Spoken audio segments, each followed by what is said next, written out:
Halo sobat investor, jumpa lagi di channel Investor Jelata ya. Kali ini saya akan mereview saham FWCT ya, emiten yang bergerak di bidang perkayuan ya. Ini emiten requestan dari Bang Rudi Wahyudi nih yang selalu nulis di kolom komen ya. FWCT bahas bos, bahas bang gitu ya. Jadi ya kali ini ya, setelah sekian lama ya, karena baru sempat juga bahas FWCT setelah emiten-emiten lain saya bahas ya. Nah ini kata Bang Rudi nih ya, dolar naik nih kemungkinan besar akan membawa berkah ya ke FWCT. Nah kita lihat aja ya, apakah benar nih ada pengaruh dolar ya. Berarti kan kalau ada pengaruh dolar kita harus cek ya dia jualannya itu lokal atau diekspor gitu ya. Dan dia juga akan segera bagi dividen ya. Kalau tahun lalu ya dia di bulan-bulan Juni lah ya akan bagi dividen ya. Nah nanti kita bahas juga kira-kira prediksi dividennya berapa gitu ya. Nah sebelum kita mulai saya ingin menginformasikan juga beberapa saham yang mungkin yang saya review, mungkin teman-teman tertarik, nanti linknya bisa cari di kolom deskripsi ya. Untuk yang MPMX nanti saya taruh linknya di pojok kanan atas. Oke, kita kenalan dulu dengan FWCT ya, PT Wijaya Cahaya Timber ya, di mana dia didirikan pada tahun 2017, jadi belum cukup lama ya berdirinya ya, 7 tahun ya, 7 tahun. Lalu dia baru saja listing di Februari 2023 ya, jadi baru setahunan ini listing. Kantornya di Puri Indah Financial Tower ya, bergerak di bidang industri kayu lapis plywood ya, dan juga ada 4 pabrik yang berlokasi di Malang dan juga Jember. Oke, ini jenis produknya ya, plywood ya, ada lembaran 4 inci kayak 8 inci ya. Ini Valkata nih nama pohon atau bukan ya? Kalau meranti kan nama pohon ya. Lalu ada white birch ya, white birch ya gitu kali ya nyebutnya ya. Lalu nah ini macam-macam ya, ada juga veneer di sini ya. Nah ini ya, jadi dia memang penjualan ekspornya lebih banyak ya, walaupun di awal-awal 2019 ini kan yang warna orange tuh lokal ya. Masih 15%. Iya bener ya. Ekspor, oh ya, ekspor yang warna orange ya. Jadi awal-awal dia berdiri ekspornya masih 15%, lalu naik 57, 71, sempat turun ya. Dan di 2023 tuh 84%-nya adalah ekspor ya. Lokalnya, domestiknya hanya 16%.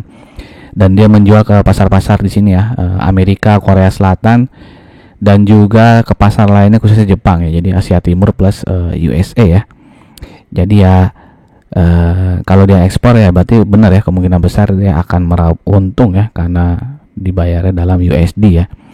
Tapi kita nggak tahu juga di 2024 apakah akan semasif ini ya ekspornya ya, 84%, dan apakah dia tetap akan dapat orderan dari luar negeri ya, itu perlu kita selalu simak nanti laporan keuangan ya setelah kuartal 1, kuartal 2 dan seterusnya. Oke, kita dulu nih ya ke posisi kepemilikan sahamnya ya.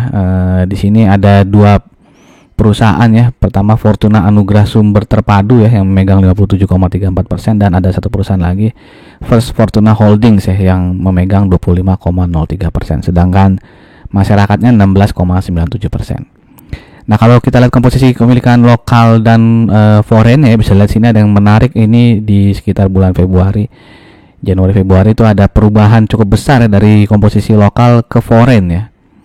Ya kan, ini lokalnya turun yang warna ungu ya, foreignnya naik. Nah itu kalau kita cek berita ya, di bulan Februari ini ya, utak-atik saham FWCT ala Aris Sunarko, kepemilikan dipindah ke entitas asal Singapura ya. Jadi Aris Sunarko ini kalau nggak salah dari keluarga yang memang berbisnis di kayu ya, udah lama berbisnis di kayu ya. Nah ini di sini dibilang ya, pemilik manfaat akhir FWCT memindahkan kepemilikan saham emiten produsen kayu lapis ke entitas yang berbasis di Singapura. Jadi tadinya tuh ada perusahaan namanya PT Mandiri Sejahtera Jaya Abadi ya yang memegang saham FWCT ini. Nah itu dijual ke First Fortuna Holdings Pte ya. Nah ini yang berkantor di Singapura ya. Makanya tadi jumlah foreignnya meningkat ya, karena First Fortuna Holdings ini perusahaan yang terdaftar di Singapura, jadi dianggap asing gitu ya. Yang dipindahkan ya cukup besar tuh ya, 24,12%. Nah itu sekilas tentang historis perubahan kepemilikan saham FWCT ya. Alasannya kenapa dipindah ke luar negeri ya Saya nggak tahu ya, mungkin teman-teman yang ada yang tahu silahkan tuliskan di kolom komen ya. Yang pasti waktu itu jual belinya nih ya, crossing sahamnya di harga 73 ya. 73 ya. Lalu waktu itu Aris Sunarko juga secara pribadi kan punya saham ya, ya nggak banyak sih, 12.450 lembar saham itu dijual di harga 71 ya. Oke, sebelum kita masuk ke laporan keuangannya, saya ingin mengajak teman-teman yang mungkin saja baru mampir di channel ini untuk subscribe channel ini dan jangan lupa untuk klik loncengnya agar tidak ketinggalan notifikasi. Dan jika dirasakan video-video di channel ini bermanfaat, saya minta tolong untuk like, comment, and share-nya. Oke, kita lihat laporan keuangan 2023-nya ya, di mana revenue-nya naik 12,23%, tapi profitnya naik luar biasa ya, 183,69% ya. Ya ini ya COGS-nya naik juga, cuman kita lihatlah di sini ya. COGS-nya naik ya, jadi COGS-nya kenaikannya tidak sebesar revenue-nya ya, tidak sebesar kenaikan revenue-nya, sehingga makanya laba kotornya juga udah naik cukup besar nih, 66% ya. Oke, lalu untuk operating expense-nya juga sama ya, jadi dia dengan kenaikan pendapatan tapi OPEX-nya tetap ya, nah itu yang membuat jadi laba usahanya juga naik cukup besar ya, 255% ya. Jadi setelah dipotong pajak dan beban-beban lain-lain, itu profitnya naik 183% ya.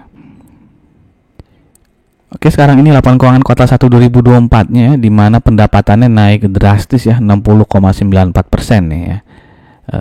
Dan beban pokok penjualannya naiknya hanya 38,72%. Sehingga laba brutonya naik luar biasa ya, 593% ya, yang kuartal 1 tahun lalu itu dalam juta ini ya, 7 miliar ya. 7 miliar. Ya, ini 7 miliar sih kayaknya ya. Ini bukan dalam juta berarti ya, memang segini ya dalam rupiah ya. Ya, lalu laba brutonya sekarang naik yang menjadi 48,5 ya. Jadi memang kenaikannya luar biasa ya. Lalu di sini ya, laba bersihnya nggak saya tulis persentasenya ya, karena di kuartal 1 2024 dia tuh merugi ya, 12,2 miliar, sekarang dia untung 20,9 miliar ya. Oke, jadi kuartal 1 tahun lalu merugi 12,2 miliar, sekarang dia profit 20,9 miliar gitu. Jadi sangat drastis ya perubahan dari merugi menjadi untung 20,9 miliar. Dan di sini ada penghasilan ada beban lain-lain yang berkurang ya, dimana di tahun lalu tuh ada rugi kurs 1,3 miliar, sekarang nggak ada rugi kurs. Dan juga ada pendapatan lain-lain ya, pendapatan lain-lain dari selisih kurs juga nih, mungkin dia nabung megang duit cash dolar gitu ya, terus dijual aja dia ada keuntungan gitu ya, mungkin ya ini pendapatan lain. Jadi sekarang ada keuntungan kurs 1 miliar, di tahun lalu tuh nggak ada gitu ya. Nah, lalu penjualannya paling banyak adalah dari kayu lapis ya. Lalu berikutnya adalah veneer dan log kayu dan bahan baku log ya. Jadi raw material log kayu nih ya. Oke, sekarang kita bandingkan dengan perusahaan-perusahaan sejenis ya. Perusahaan-perusahaan sejenisnya kurang bagus ini ya. Suli, IFII dan juga TERT ya. Dua ini saya nggak pernah dengar nih, IV maupun TERT saya nggak pernah dengar. Bagaimana dengan teman-teman, apakah pernah dengar ya? Kalau Suli sih sering dengar ya, tapi ternyata dia merugi ya. Jadi ada dua perusahaan yang merugi nih, Suli dan TERT ya. Jadi jelas secara earning per share FVCT sangat-sangat terlihat bagus sekali dibandingkan pesaing-pesaingnya yang bergerak di bidang perkayuan ya. Lalu untuk PR-nya juga ya, untuk semua bidang ya, PR-nya 2,95, yang lain kan minus ya. EV ya, ini perusahaan yang untung ya, dua yang lain kan merugi. Nah, ini PR-nya 10,62. Untuk PBV juga FVCT masih 0,76 ya. Jadi dia juga yang paling rendah dengan ROE yang sangat luar biasa 26,11 ya.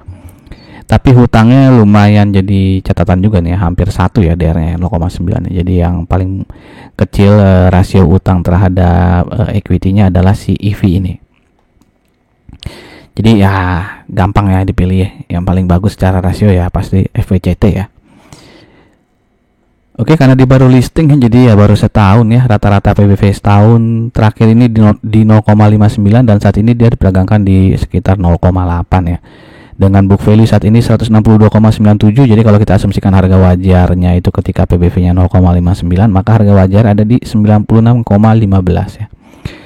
Dan di hari Selasa ini 14 Mei dia closing di 136 ya. Jadi ini dia kemahalan ya. Harga saat ini kalau kita tadi asumsi harga wajar 96, berarti dia kemahalan 29,3% gitu ya. Tapi ini ya terserah teman-teman ya, kalau menganggap memang yakin kenaikan USD ini akan membawa berkah terhadap VCT, berarti ya mungkin nanti kan laporan keuangan kuartal 2-nya lebih bagus lagi gitu ya. Jadi mungkin saja itu akan jadi sentimen positif dan mendorong PBV-nya bisa sampai ke 1,2 atau 1,5 gitu ya. Mungkin saja gitu ya. Oke, ini chart dari FVCT, dia all time high-nya ya ketika seminggu 2 minggu ya, sehari 2 hari setelah IPO ya, itu di 206. Dan saat ini dia ya sudah cukup naik ya. Mungkin nih ada orang dalam yang tahu ya laporan keuangan kuartal 1-nya bagus ya. Jadi mungkin dia beli duluan gitu ya. Harganya sudah naik dan saat ini dia terlihat beristirahat ya, dengan support di 114 dan resistennya 152 ya. Jadi harga saat ini nih risk and rewardnya terlihat resikonya lebih besar sedikit ya, karena kalau resikonya kan bisa turun ke 114, rewardnya ke 152 ya. Dan bisa lihat sini dia volumenya turun ya. Nah ini kita nggak tahu ini lagi distribusi atau memang sedang ada akumulasi ya. Jadi untuk yang konvensional gitu ya, maksudnya untuk yang tidak berani spekulatif buy ya, mendingan tunggu saja dia bisa closing di atas 152 ya. Nah itu berarti menandakan dia kemungkinan bisa lanjut rally lagi ya. Dan kalau 114 jebol ini kemungkinan akan jatuh cukup dalam ya. Support berikutnya kira-kira ya ada di 82 gitu ya. Jadi ya sangat-sangat risky ya. Mungkin Bang Rudi ini suka yang risky ya, high risk high gain ya. Ya silakan aja untuk dikoleksi ya, untuk yang udah siap mentalnya. Kalau harga sahamnya bisa turun ke 114 bahkan sampai ke 82. Intinya di saham seperti ini ya harus ketat cut loss ya. Jangan kalau udah tembus 114 terus masih punya pengharapan kayaknya bakal naik nih, tungguin lagi sehari 2 hari, ataunya jebol lagi langsung ke 82 gitu ya. Pokoknya di saham model kayak gini harus ketat cut loss ya, disiplin cut loss ya. Kalau emang gaya tradingnya gaya beli saham itu untuk trading atau swing trading gitu ya. Oke, kalau secara EMA ya jelas dia sedang uptrend secara long term maupun short term ya. Nah ini dia walaupun baru saja IPO di Februari 2003 tadi ya, tapi dia langsung bagi dividen tuh ya di tanggal berapa nih dividen ya. Mungkin Bang Rudi nanti bisa tulisin di kolom komen ya, dia kan pemerhati FVCT ya. Ya intinya dia saham IPO yang langsung bagi dividen ya di tahun pertamanya IPO dengan dividen payout ratio 25,66 dan nominalnya Rp2 ya waktu itu ya. Ini tanggal udah saya tulis di sini ya. Ya berarti dia waktu itu di bulan Juni ya bagi dividennya ya. Oke, dan earning per share di 2023 adalah 22,11 ya. Jadi kalau kita asumsikan dividen payout ratio yang akan dibagikan sama seperti tahun lalu ya, 25%, di sini saya bulatin jadi 26%, maka dividennya sekitar Rp5,74 ya. Kalau kita bagi dengan harga saham di tanggal 14 Mei ya, yaitu Rp136, maka potensi dividen yieldnya lumayan ya, 4,22, pas seperti bunga deposito yang dijamin oleh LPS ya, 4,25 ya. Jadi cukup menarik ya dari potensi, apalagi tadi kalau yang punya di harga Rp71 ya, 70-an rupiah ya. Mungkin Bang Rudi punya FVCT di harga 70-an Bang. Silahkan tuliskan di kolom komen ya. Nah itu saja informasi dari saya. Oh iya ini ya, dia akan RUPS di 3 Juni ya. Jadi siap-siap aja 3 Juni Senin ya. Dia 2 minggu lagi berarti ya. Dia akan lakukan RUPS dan di rapat ini kemungkinan besar akan dibahas ya berapa dividen yang akan diberikan untuk tahun ini gitu ya. Jadi dicatat aja tanggalnya 3 Juni. Itu saja informasi dari saya. Sekali lagi jika dirasakan video di channel ini bermanfaat, saya minta tolong untuk like, comment, and share-nya. Silahkan tuliskan pendapat teman-teman tentang FVCT ini. Apakah dia akan jadi turnaround company ya di tahun 2024 ini karena USD yang terus naik ya, ataukah ya sesaat aja gitu ya. Silahkan tuliskan pendapat teman-teman di kolom komen. Sampai jumpa lagi di video-video berikutnya. Salam jelata.